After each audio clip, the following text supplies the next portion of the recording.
দেখছেন যে ভ্যান গাড়িটা, এই ভ্যান গাড়িটা আপনার এখনও রানিং। এইটা আমি প্রায় 5 বছর ধরে আমার ইয়াতে ছিল, আমার গ্যারেজের ছিল। তো এটা আমি ভাড়া দিই ভ্যান গাড়িটা। তো এই ভ্যান গাড়ি আমি বিক্রি করে দেব, কারণ আমার আরও ভ্যান গাড়ি আছে। এটাও রানিং।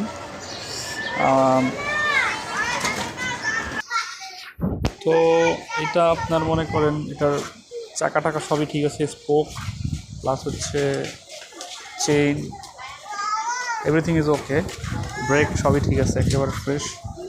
তো এটার দাম আমি রাখবো হচ্ছে 9,000 টাকা। তো আপনারা যারা নিতে চান তারা যোগাযোগ করুন। আর প্লাস হচ্ছে এরকমের আরও কিছু গাড়ি আছে যেগুলা আমি ছাড়বো ভিডিও। তো এই ভিডিও পেতে হলে চ্যানেলটি সাবস্ক্রাইব করুন।